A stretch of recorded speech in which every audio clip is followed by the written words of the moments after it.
Luigi Mangione could face trial for the murder of Brian Thompson as early as June 8th. May it please the audience, I'm Rich Schoenstein. This is So Sue Me, the podcast about civil litigation. But here we go again with another installment, not about civil litigation, but about the prosecution of Luigi Mangione, which we have been following and discussing. And I have to say, today's proceedings were out of the blue, I think for the participants and certainly for me. There was a hearing called in the state court proceedings today. There hadn't been one scheduled, but an impromptu hearing was called.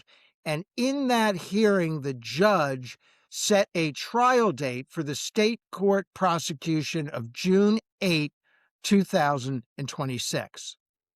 The judge in the New York State Court is Justice Gregory Caro, and he had the parties come into court today. There were extended proceedings at the bench, what we call a sidebar, in whispers between the judge and the parties. And then there was a public session where Luigi Mangione was brought in, and the judge said he would be on trial starting June 8th. The defense protested because there's already a trial scheduled in the federal case with jury selection set to begin on September 8th and an actual trial in federal court set to begin on October 12th. And so the defense has two primary objections. One is they can't be prepared to do two trials in the same year, and two, double jeopardy. We'll get to both of those. But let's back up for a minute to talk about how we got here. As you may remember, Luigi Mangione faces charges in both New York State and New York federal court. That's because there are murder statutes on both the state level and the federal level that would subject him to being prosecuted and convicted for the murder of Brian Thompson. On the state level, the maximum penalty they can get, because it's a second-degree murder charge, is life in prison with the opportunity of parole. They couldn't get to first-degree murder. The state prosecutors tried by charging him with a terrorism-related murder, but the judge struck down those charges, saying that this wasn't about terrorism, those weren't properly pled, and therefore it was a straightforward second-degree murder charge, the maximum penalty being life in prison with the opportunity of parole. Now, in federal court, the prosecutors charged him with murder and also with stalking, and tried to charge him with a murder charge under the federal laws that would have allowed the possibility of the death penalty. Recently, the judge in the federal court proceeding ruled that those death penalty-related charges were improperly brought, that stalking wasn't a crime of violence that would serve as an adequate predicate for a charge leading to the death penalty, even for murder. So those counts were eliminated in the federal case, and now in the federal prosecution, the maximum penalty is life in prison without the possibility of parole. So in the federal system, it's possible to get a conviction that would keep him in jail for the rest of his life. In the state system, the best you're going to do is life in prison, but with the possibility of parole. And in neither case would you get the death penalty. That brings us to today. The state prosecutors had submitted a letter asking the court to start the trial in June, and the defense had responded that that was too soon, that they wouldn't be prepared. And I certainly thought the trial wasn't going to start that soon because you have a federal case beginning in September, and it seemed rushed to me to push forward the state case. The other problem is the state case hasn't yet decided the admissibility of all the evidence. There's still a motion pending regarding the admissibility of the backpack and the evidence inside the backpack, the gun, the magazine, the so-called manifesto or notebook. That's key evidence that was in that backpack. And while the federal judge has decided all of that can come into evidence, which she decided the same day she decided against the death penalty charges, The state court judge has yet to rule, and the parties are still in the process of briefing that motion following 3 weeks of evidentiary hearings late last year. There were these extensive evidentiary hearings with all of these witnesses from Altoona, Pennsylvania, about the arrest and the search and all of that. And then there was this briefing, and we weren't expecting even a decision from the judge on that issue until May. But now the judge says the trial is going to start June 8th.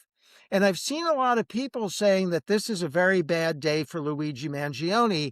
I'm not so sure. If you've followed me at all, you know I have some thoughts about this case.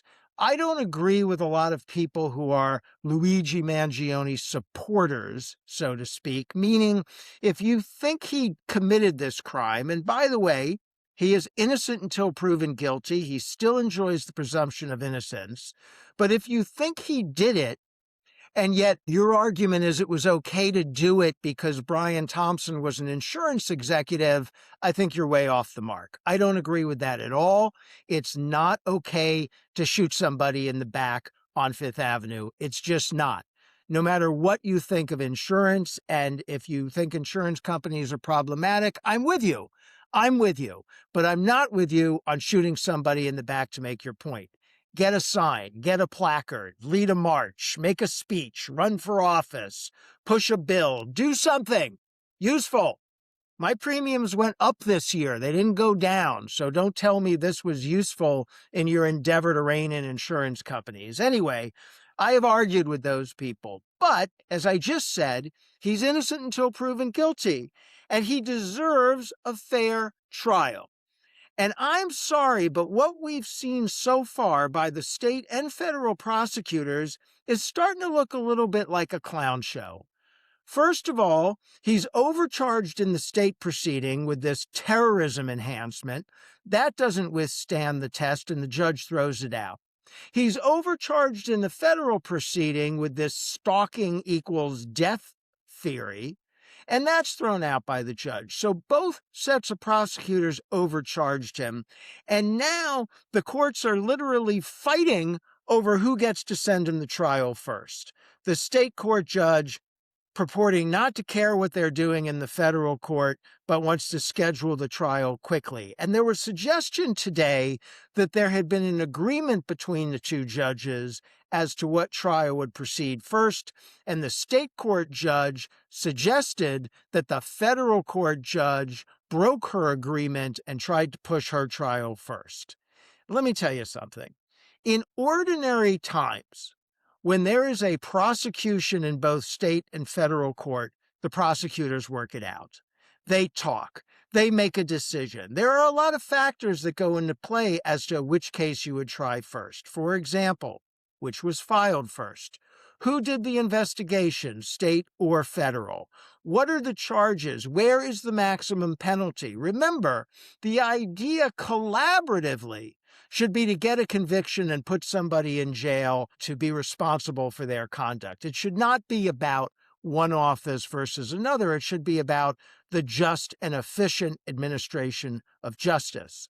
So in ordinary times, these offices discuss it. They come to an agreement. They pool resources sometimes. They exchange information. This doesn't look like any of that. This looks like two completely separate cases proceeding separately and trying to be first in line. And that is a terrible look for the prosecutors. And it gives Mangione another legitimate argument that he's going to have on appeal. He's going to have an argument now that he's being forced to defend himself in two trials in too short of a time, that he can't adequately get it together in a case like this in that time, and that the proceedings are fundamentally unfair. I don't know if he would win on an appeal like that, but why give him the argument? Why set this procedure up to allow him to have that argument? You have two different prosecutors overcharging the case, and now you have two courts fighting about who gets to try him first. He says that's untenable. He can't be prepared. He has an argument in that respect. At the end of today's proceedings, Luigi Mangione actually spoke up, and made a comment that what was happening to him amounted to double jeopardy. And his attorney said something similar outside of the courthouse, that this is double jeopardy and therefore unconstitutional. Now, I'm not going to make a deep dive into double jeopardy in today's proceeding, but it's not yet double jeopardy. First of all, jeopardy doesn't usually attach until at least there's a jury sworn in. Jeopardy is a technical term. It means being at jeopardy for a loss of life or liberty, and that attaches when you are on trial. It doesn't attach when you're charged. It doesn't attach during pretrial proceedings. It doesn't attach before trial. As I've said, we've seen a host of situations where defendants are having to respond to charges in 2 or more separate courts, in state and federal courts, or in different state courts. It happens all the time. It's not double jeopardy. But double jeopardy means you can't be tried twice for the same thing. So whatever court goes first, let's say Luigi Mangione goes to state court first, and he's put on trial for murder. Let's say he gets an acquittal. The jury unanimously acquits him of having done any wrongdoing. Then I think he has a pretty strong argument that if they try to try him again in federal court for murder, that would be double jeopardy. That would be unconstitutional. That seems a strong argument to me. They're technically different crimes, but in both cases, the predicate would be that he shot somebody in the back and killed them. And it's hard to imagine getting an acquittal in one court, he would be able to be tried in a second court. It is fuzzier. It is fuzzier if the first trial ends in a conviction or if the first trial ends in a hung jury, because then he hasn't been acquitted, although jeopardy did attach when the jury was sworn in, and arguably would attach again in the second case. I think that would be a livelier debate about whether or not that's double jeopardy. But it's not double jeopardy now. Right now, today, it's not double jeopardy. It's not double jeopardy. There's no argument of double jeopardy until they go to put him on trial a second time. And we haven't even gotten to the first trial yet. Now, that being said, should Luigi Mangione have shouted something out in the courtroom today? Of course not. It's probably a no harm, no foul thing. It's not like there was a jury present, so he didn't prejudice anything.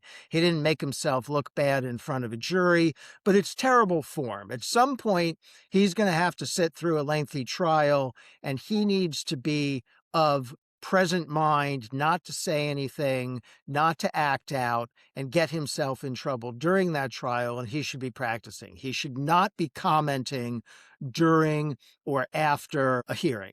I assume he's not testifying. I see no way he's ever going to testify at any trial, but he certainly doesn't want to be making remarks in the courtroom. I think it's bad. Maybe it helps. Maybe it fuels some of his supporters. I know he's still seeking financial contributions for his defense. Maybe it's helpful in that regard. But from a legal point of view, inside the courtroom, no good. Let your attorneys do the talking. You be quiet. That would be my advice to him. Okay, so that's where we are. I really have concerns about the way this is proceeding. I think the idea that he would have a trial date in June followed by a trial date in September on basically the same charges is problematic. I don't see any way he would go through with both of those trials. Can you imagine he goes to a jury in a June trial that's probably not over until July, and then he's picking a new jury in September? That doesn't seem like it's going to happen. And it's very problematic if it does. It gives him an argument that he didn't have a chance to be prepared. It gives him a due process argument that if you're prosecuting the case, you shouldn't want to have. You should want a clean prosecution on what is a relatively simple case, especially if you get to bring in the backpack evidence. If you bring in the backpack evidence, it's a very straightforward, pretty easy case to try. I don't know why you want to muck it up with terrorism charges, with stalking charges, with anything extra, or with a risk that it's going to be found to be double jeopardy, or a risk that it's going to be found to be a due process violation. If your goal is to get a conviction of Luigi Mangione because you think he killed someone, shooting them in the back on a street in the morning, then you should do it in as straightforward a manner as possible. And always, you should be conscious of the rights of defendants. Again, he's innocent until proven guilty. He deserves a fair trial in court, and he deserves to have lawyers who are adequately prepared to represent and defend him. So we're going to keep an eye on this. I'm very interested as these proceedings go forward. I bet we haven't heard the last from either the federal or the state court. We'll be back when there's more. Have a great weekend.